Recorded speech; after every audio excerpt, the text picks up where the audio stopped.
Pag sila po ay nag-subscribe sa aking YouTube channel at nanonood, obligado ko silang bigyan ng libre para po maibalik ko sa kanila yung blessing na pumarating sa akin.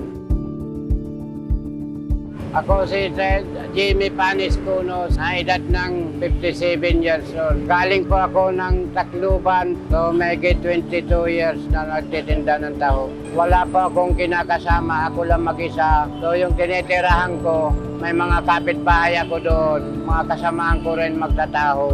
So nag-uupa kami.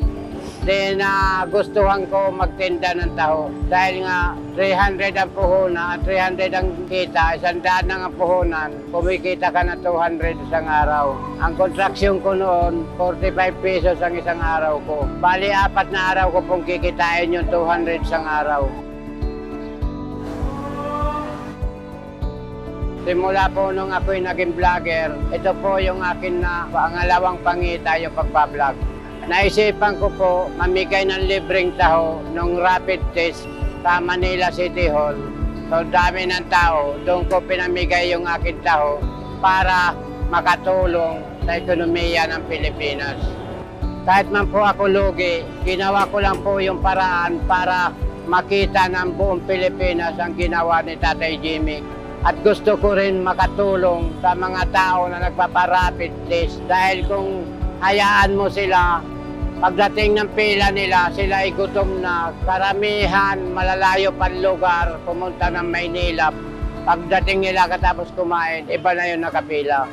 Kaya ang gusto ko, para tuloy-tuloy ang pila nila sa kanila pagparapid test, sinundan ko sila ng napakainit na taho. So kung sila yung mga ko sa TikTok, yung live ko, sila ay naguhulog ng gift, iniipon ko po yun. Iyon ang aking kinakasahod pagka naipon na. Yung sinasahod ko, kinikita ko sa pagla-live ko, sa pagbablog, nasasapat po sa aking maintenance. Isa po akong mild stroke at diabetes at rheuma. Pwede kayo magbayad, pwede hindi. Just subscribe to my YouTube channel. So, ang mensahe ko lang po sa mga nakanood ng bidyong ito, sana maging aware po tayo at maging matulungin. Kung tayo po ay meron nakikitang tao na nahihirapan sa kanyang sitwasyon, tulungan natin para maging maganda ang takbo ng ating Pilipinas. Sa mga nanonood po sa akin YouTube channel, sana patuloy nyo pong panoorin itong aking vlog. Kapag tayo po ay umangat sa ating pagbablog, hindi lang po taho, kundi pati na pagkain ang ipamimigay ni Tatay Jimmy. Kaya ako po ipamimigay din sa inyo yan. Dahil yung sinasahod ko, yung panonood nyo, kumbaga ibabalik ko rin po sa inyo nang wala kayong gagastusin na.